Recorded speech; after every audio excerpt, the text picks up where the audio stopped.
MCom previous एबीएसटी के investment portfolio management के paper में बच्चों measurement of return and risk हम लोग देख रहे थे, जिसके अंतर्गत हमने रिटर्न को समझा।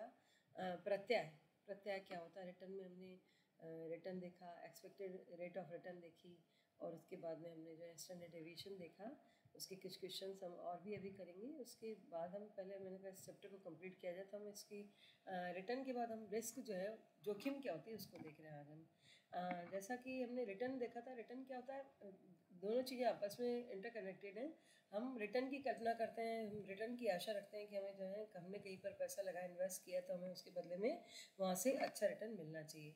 लेकिन जैसा कि हम जानते हैं कि इन्वेस्टमेंट करने पर जोखिम तो रहेगी, लेकिन जोखिम क्या होती है, जो रिस्क है वो क्या होती है कि आपकी जो है भविष्य में आपकी हानि के लिए एक अवसर है। आपका जोखिम हानि का अवसर है। पहली लाइन हमारी जिसकी है कि जो रिस्क है वो क्या है कि एक अपॉर्चुनिटी है हानि के लिए, कि भाई हानि भी हो सकती है ना। लेकिन अब भविष्य में जो होता है विनियोग करता जाता है, ज़्यादा आशा रखता है कि उसका प्रत्यय ज़्यादा होगा, उसका एक्सपेक्टेड रेट ऑफ रिटर्न ज़्यादा होगी, है ना, उसे प्रत्यय ज़्यादा मिलना चाहिए। तो इस तरह से क्या होता है कि उसकी संभावना की जो जानकारी होती है, मतलब अगर हमें क्या है प्रोबेबिलिटी क्या है, तो अनिश्चितता की स्थिति होती है। यानी विनियोग क्या होता है, निश्चितता और अनिश्चितता के बीच में जो है होता है ना, जोखिम का क्षेत्र। हर प्रत्यय के साथ में जो है, हर रिटर्न के साथ में आपकी जोखिम होती है।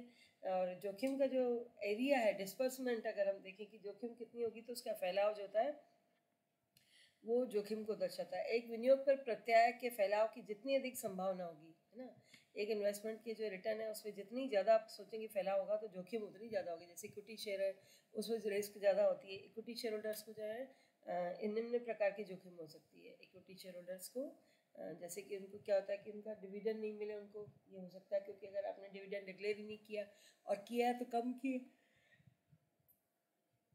तो प्रेफरेंस शेयर होल्डर्स को मिल जाएगा और डिबेंचर होल्डर्स को आप पैसा दे देंगे, लेकिन इक्विटी शेयर होल्डर्स को सबसे बाद में मिलता है। तो लाभांश की नहीं होने की स्थिति में जो है उनको लाभ नहीं मिलता है। इसी तरह से कम लाभ मिल सकता है ना, औरों को अच्छा मिल रहा है, लेकिन इक्विटी शेयर होल्डर्स के लास्ट में जो बचा हुआ मिल रहा है, कम मिल रहा है। इसी तरह से क्या होता है, शेयर्स की वैल्यू उनकी डाउन हो सकती है, और कंपनी अगर दिवालिया हो गई तो उनका सारा पैसा ही डूब सकता है। तो इस प्रकार से इक्विटी शेयर होल्डर्स को रिस्क ज़्यादा होती है। अब हम देखते हैं रिस्क के टाइप क्या है। तो विनियोग में हम जो है अलग अलग प्रकार के जो है इसके टाइप्स हैं। डिफ़ॉल्ट रिस्क, है ना, डिफ़ॉल्ट रिस्क का मतलब होता है कि इशूअर जो है अगर दिवालिया हो जाए, जिसने जो है शेयर्स को इशू कर रखा है, अगर वही दिवालिया हो गया, मान लीजिए वो दिवालिया मतलब इंसॉल्वेंट डिक्लेयर हो जाता है, तो आपने जो उस कंपनी के शेयर खरीद रखे हैं और वो दिवालिया हो गया, तो फिर क्या होगा, है ना। तो ये ऐसी कंपनी का पहले ही आप लोग पता लगाइए, आप अच्छे से उसकी जो है गुडविल देखिए, चेक करिए, और उसके बाद में आप उसमें पैसा लगाइए। तो ये चूक कहलाती, चूक जोखिम, जिससे जोखिम कम से कम आप कर सकें, तो आप अपनी चूक को कम करिए और उसकी कंडीशंस को पहले पता लगा सकते हैं, उसकी गुडविल को अच्छे से ट्रेस आउट कर सकते हैं। एक होती है व्यवसायिक जोखिम, बिजनेस रिस्क। बिजनेस रिस्क का मतलब है कि जो अगर मान लीजिए जो इन्वेस्टर है उसका जब पैसा डूब इसलिए रहा है क्योंकि जो है जो मेन जिसका इशूअर है उसकी जो है व्यवसाय डूब जाए, है ना, उसका बिजनेस ही नहीं सही प्रकार से चल पा रहा उससे, तो उसकी जोखिम का निर्धारण जो है ऑपरेटिंग लीवरेज क्या है उसकी, वो चेक करेंगे हम कि वह उसकी ऑपरेट लीवरेज सिस्टम जो है वो कैसा रहा, उसने बिक्री बढ़ा के लाभ में जो है वृद्धि करी कि नहीं करी। अगर लाभ में वृद्धि नहीं हो रही, नुकसान हो रहा है, तो ऐसी कंडीशन में वहाँ पर रिस्क ज़्यादा हो जाएगी। अच्छा, ये जो जोखिम होती है, रिस्क होती है, यहाँ पे दो तरह की होती है, एक आंतरिक और बाह्य होती है। आंतरिक जो होती है वो होती है फर्म की इफ़िशेंसी के बेस पे निर्भर करती है, ये है। और इसी तरह से जो है फाइनेंशियल रिस्क होती है। वित्तीय जोखिम जो होती है फर्म की पूंजी संरचना का फलन होती है, फंक्शन होती है। वित्तीय जोखिम का मतलब होता है कि आपको जो है फाइनेंशियल रिस्क है ना। वित्तीय उत्तेलक होते हैं, उत्तेलक यानी कि फाइनेंशियल लीवरेज होते हैं, जो कि उधार, अगर आपने देखिए कि क्रेडिट मैनेजमेंट चल रहा है, उधार वित्त प्रबंधन चल रहा है, तो वहाँ पर क्या होता है कि आपकी आय का प्रतिशत परिवर्तन होगा, है ना, आपकी जो आय होगी वो निश्चित रूप से कम होगी। यदि कंपनी बहुत ज़्यादा मात्रा में उधार ले लेती है, तो फिर क्या होता है, धीरे धीरे वो अपनी पूंजी को ही लोगों को पे करने लग जाती है। तो इस तरह से क्या होता है, उनके ऑपरेटिंग प्रॉफिट्स कम हो जाते हैं, और इस तरह से कंपनी धीरे धीरे जो है जो है ब्याज भी फिर उसे भुगतान करना पड़ता है। तो इस तरह से क्या होता है कि कंपनी धीरे धीरे उसकी जो है ओवरऑल उसकी प्रॉफिट कैपेसिटी कम होने लग जाती है, फाइनेंशियल रिस्क होने से। ठीक है।